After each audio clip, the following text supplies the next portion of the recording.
Mungkin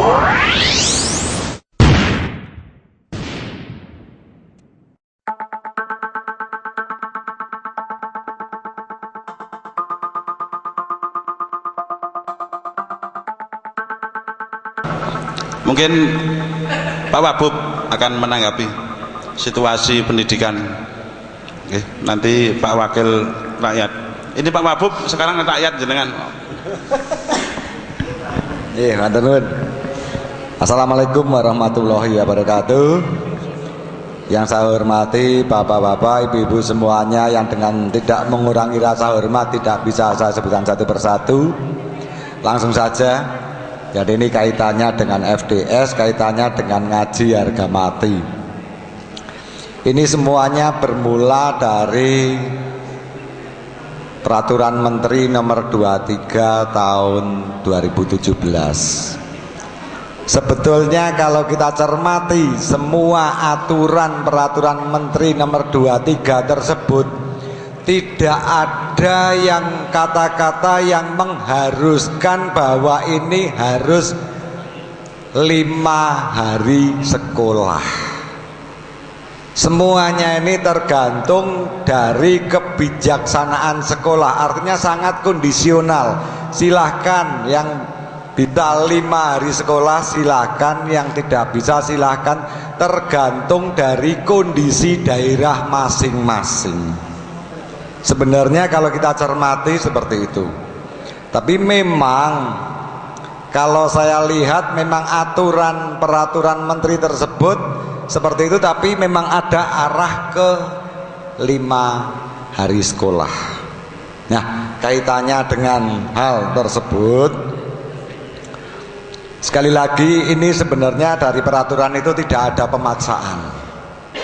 Ya, tidak ada pemaksaan. Anjuran ya, saya bilang ya.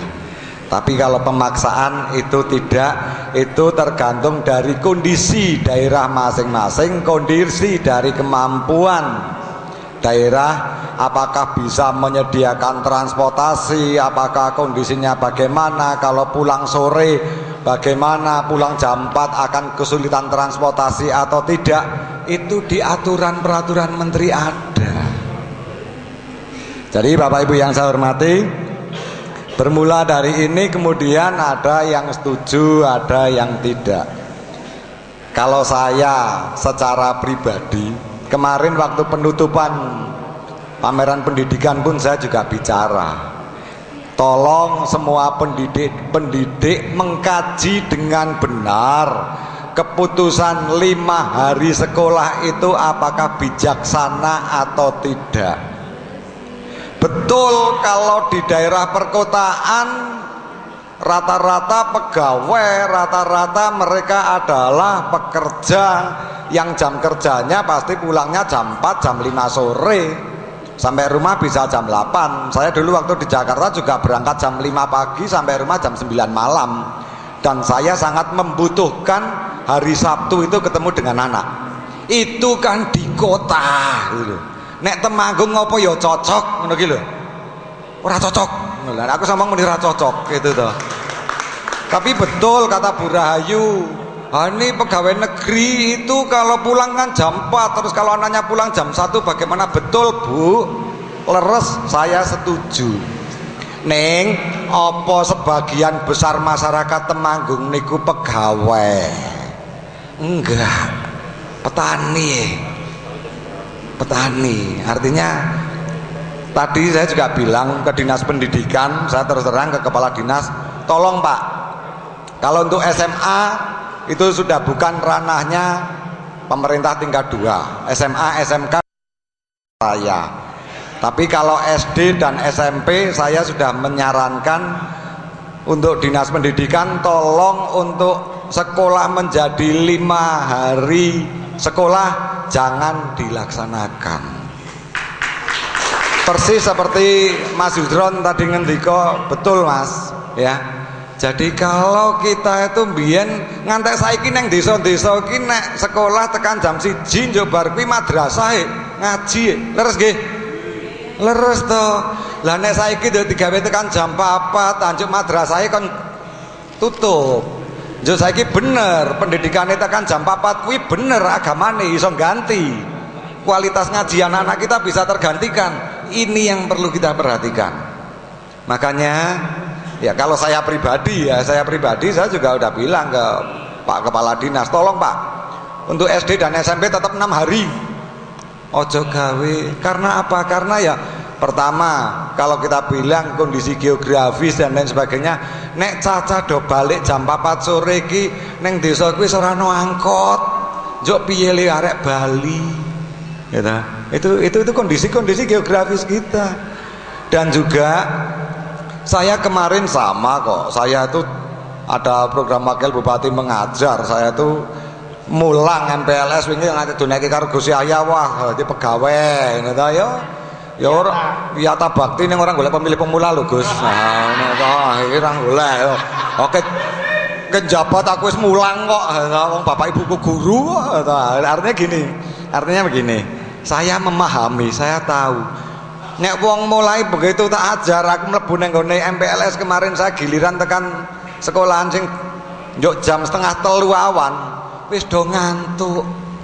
Apakah beban mereka juga sama lah, runtut itu kita itu lain lah kondisinya. Jadi marilah kita mohon sama Mas Dusron kemarin dan nang Facebook, ayo ngejak oleh-oleh ya. Aku isane dukung Mas, tenan Mas ora apa-apa. Nah itu banyak perlu diperingatkan. Saya juga udah ngomong sama staf ahlinya Pak Gubernur, saya ngomong tolonglah ini jawaban mereka juga sama. Ora ono kok sing ngatur kok, tergantung daerahmu arek piye gitu kan. Tergantung kita. Jadi nggak usah perlu diperdebatkan. Monggo Nai Muhammadiyah, sekolah Muhammadiyah memang punya program yang seperti itu khusus untuk pegawai. Monggo. Sementara sekolah-sekolah negeri yang lain yang di desa tolong ini juga diperhitungkan, dipertimbangkan. Ya. Nah, kaitannya dengan itu FDS seperti itu. Nah kaitannya dengan ngaji, saya pikir itu memang bukan harga mati ya. Kalau saya ngaji itu ya, ngaji itu sampai mati gitu nih, itu toh ngaji sampai mati gitu. Nah saya memikirnya gitu, artinya itu wajib ya, ngaji sampai mati kalau saya pikir. Jadi itu matur nuwun. Jadi kaitannya dengan ngaji, kaitannya dengan perkembangan zaman yang luar biasa ini, yang penting bagi kita adalah kebijaksanaannya bukan 5 hari anak-anak sekolah. Ning mari kita pikirkan bersama, kalau untuk anak-anak terus sekarang kalau Sabtu libur terus mereka ngapain? Ini yang perlu kita perhitungkan. Mereka mulai akil balik, mereka ngerti internet, ngerti apa, begitu nang omah malah nganggur, mereka 1 minggu malah ngelayap ra karuan gitu. Ojo salahke engko nek siswa-siswa kita, anak-anak muda kita mergo setu prai do lunga ning Bandungan ojo salahke. Ya itu aja. Itu malah repot. Nah, ini sing juragane Bandungan. Cekap semanten, matur nuwun sekali lagi, mohon maaf apabila ada salah ucap saya yang tidak berkenan. Wassalamualaikum warahmatullahi wabarakatuh. Waalaikumsalam. Ya sebentar ini yang cawab dulu. Ini masih ada cawab satu lagi nih. Ini urung pasang gambar ini ya. Silakan Pak Hendri mungkin. Monggo. Oh iya, wis ngerti. Pasang gambar ngerti.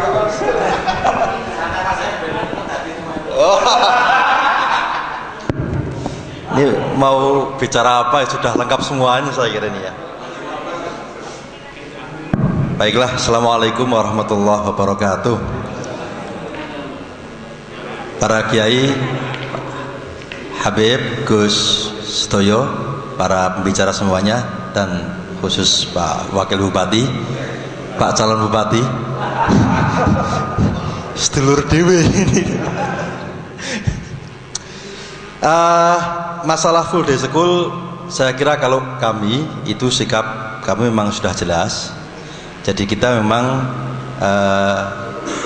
ada satu misi bagaimana full day school ini tidak terlaksanakan. Alasannya sudah dibahas sejak tadi. Salah satunya memang negara perlu menghargai sistem kultur pendidikan yang sudah terbangun hari ini. Dan ini kekayaan luar biasa bagi Indonesia.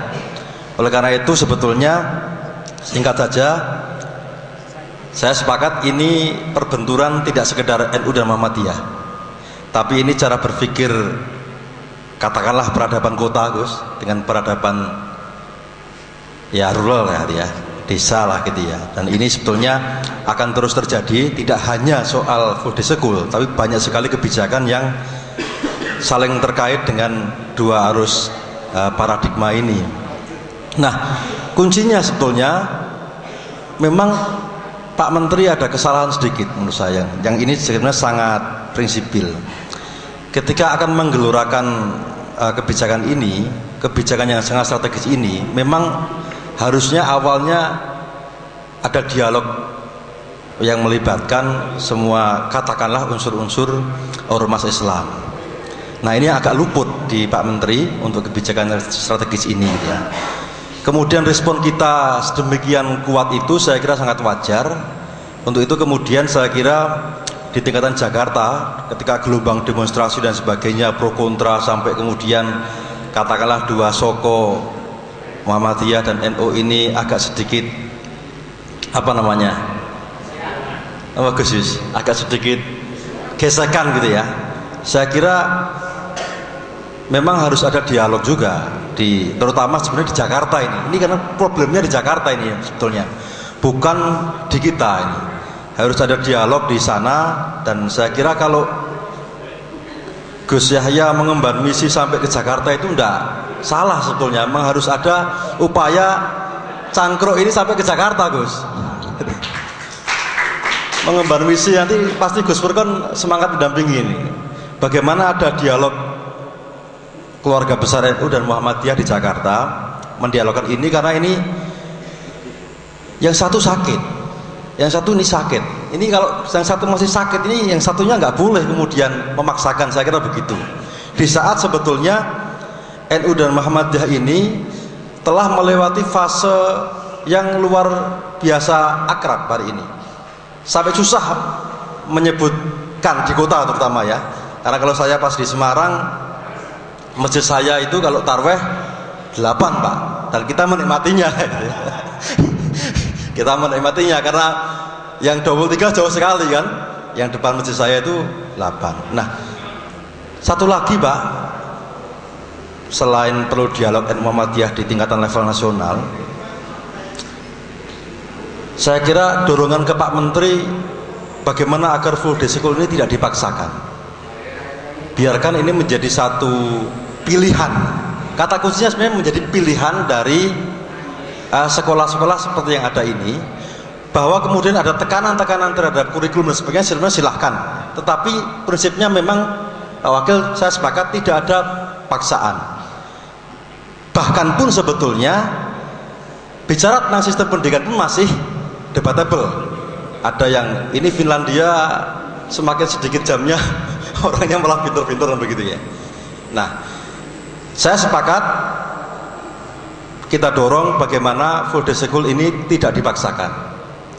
Kalaupun tidak bisa ditolak, karena Pak Jokowi ini juga bingung.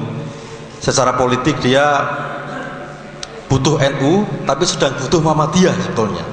Di hadapan satu situasi di kubu aras kanan yang mentok, kan begitu, seperti itu. Nah, sehingga Pak Jokowi saya kira butuh waktu lama untuk menimbang kebijakan ini. Dan kalaupun kemudian pilihannya adalah melaksanakan full day school ini, kita berharap tidak ada pemaksaan. Dan kalaupun kemudian pahitnya yang saya berkot, ada pemaksaan oleh Pak Menteri misalnya gitu ya tentang full day school ini, mau tidak mau sebagaimana sejarah NU sendiri adalah sejarah pertahanan, ya kita harus bertahan terhadap situasi ini dengan cara mencari satu solusi-solusi. Betul Gus, saya kira NU ini jago bertahan. NU ini sejarahnya juga sejarah bertahan, dan sejarah sparring partner dengan Muhammadiyah sudah sangat biasa. Sehingga nantinya saya yakin kalaupun full day school ini akan terlaksana, mekanisme-mekanisme dalam kultur NU untuk pertahanan sekaligus mencari terobosan akan muncul. Walaupun pribadi saya tetap sepakat dengan menolak full day school. Prakteknya wajib. walaupun kemudian di tingkatan kota, ya walaupun di tingkatan kota, provinsi seperti Jawa Timur, gubernur langsung berani melakukan katakanlah moratorium seperti itu ya. Nah, saya kira kembali ke tadi, saya mendorong Cangkruk untuk mengirim misi ke Jakarta guna melakukan dialog antara keluarga besar Muhammadiyah dan keluarga besar. Assalamualaikum warahmatullahi wabarakatuh. Selanjutnya waktu sebentar, cabut dulu Pak Adik, silahkan unek-unek tentang pendidikan ya, FDS monggo silakan. Setelah cabut dan cawabub ini nanti para tim ses lah.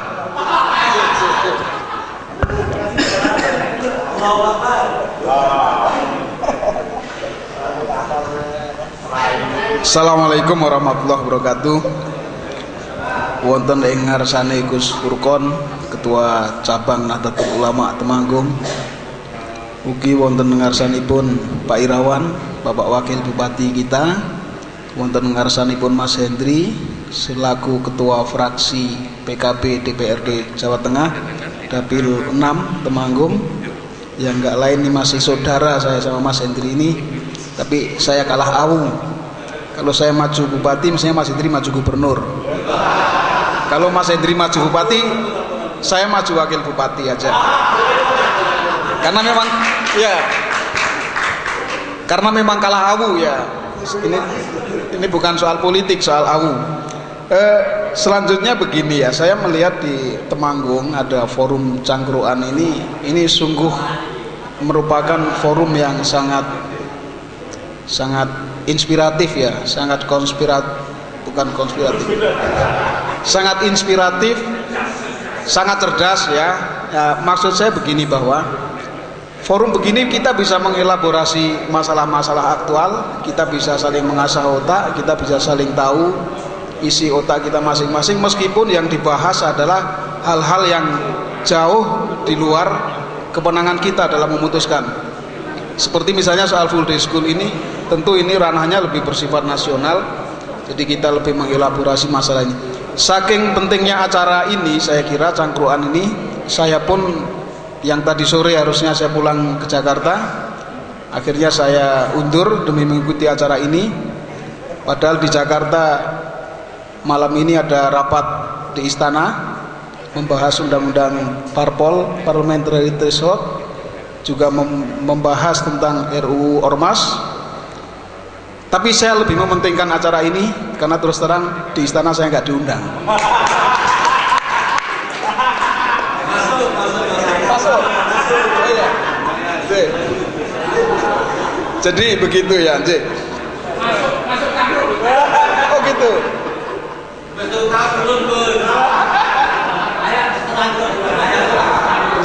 Nepangaken, nama saya Muhammad Al-Hadik, saya lahir di Greges. Kapannya Pak?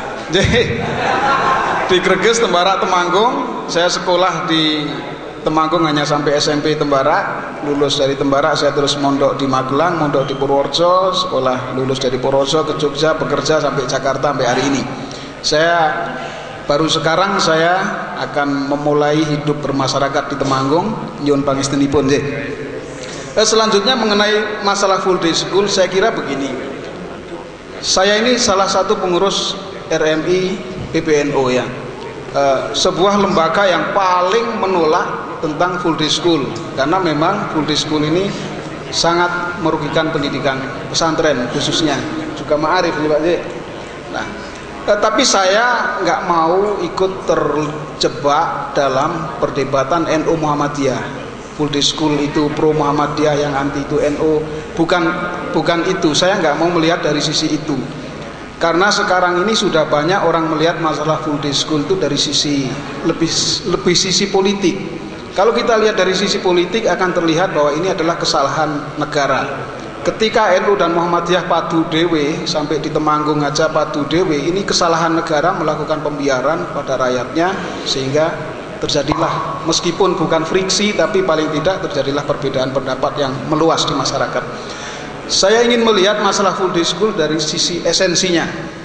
Jadi bukan soal setuju tidak setuju. Saya kira hari ini kita Nahdlatul Ulama, masyarakat NU harus mulai membuka mata bahwa di depan kita banyaknya tantangan harus kita hadapi. Hari ini Pak Hendri, mohon maaf, partai jenengan PKB ketika berkuasa mengusung Jokowi akan mencari menteri olahraga aja kesulitan. Akhirnya menteri olahraga itu alumni IAIN, jadi Fakultas Tarbiyah IAIN Surabaya. Partai jenengan mau mencari menteri tenaga kerja juga kesulitan. Akhirnya lulusan PTAIN, Pak. Salah tiga lagi, Pak. Ya, saya kira sama Stainu Temanggung ya itu masih imbang je. Tapi alumninya jadi menteri. Mau mencari menteri apa lagi, Pak? Menteri desa tertinggal. Agak keren, Pak. Kampusnya namanya Universitas Islam Indonesia, tapi Fakultas Syariah. Namanya Pak Marwan Ja'far. Ini bukan masalah partai jenengan, Pak. Ini adalah problem kita, masyarakat Nahdlatul Ulama. Ketika kita pegang kekuasaan, ketika kita merebut kekuasaan, ternyata kita nggak punya sumber daya manusia. Punyanya lulusan IAIN, lulusan Syariah, lulusan PTAIN, gitu. Nah, padahal menurut saya sudah saatnya sekarang kita Nahdlatul Ulama itu, kita ini punya biting paling banyak di negara ini. Nggak main-main. Kalau kita itu 60%, kita itu lebih dari 130 juta mungkin hari ini. Kalau pemilu secara teori di atas kertas kita harusnya menang. Saatnya sekarang anak-anak muda NU merebut kekuasaan.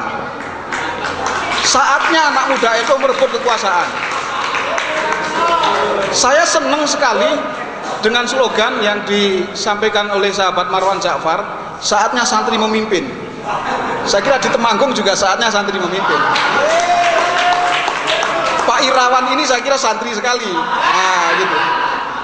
Nah, saatnya sekarang ini anak-anak muda NU mengambil kepemimpinan negara ini, kepemimpinan nasional, kepemimpinan provinsi, daerah, dan lain-lain. Karena kita punya biting paling banyak.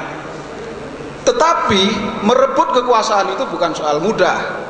Jenderal Sudirman harus keluar masuk gua, naik turun gunung, jalan kaki, ditandu, makan singkong hanya untuk merebut kekuasaan. Pak Karno harus dibuang sampai ke pulau ke Flores, sampai ke Danau Toba, sampai kemana-mana dibuang hanya untuk merebut kekuasaan. Pangeran Diponegoro sampai naik kuda untuk merebut kekuasaan. Nah, bagi anak muda NU merebut kekuasaan juga penuh dengan perjuangan, saya kira Pak Hendri. Bukan hal yang mudah merebut kekuasaan, butuh sumber daya manusia yang unggul. Sekarang NU mau cari menteri kesehatan mungkin kesulitan, Pak, karena lulusan kedokterannya mungkin sedikit. Mau mencari menteri pekerjaan umum yang orang NU, jangankan menteri pekerjaan umum, cari kepala dinas pekerjaan umum aja di Temanggung mungkin nggak gampang yang warga NU. Kemudian mau cari yang tata kota, yang apa, yang lain-lain saya kira.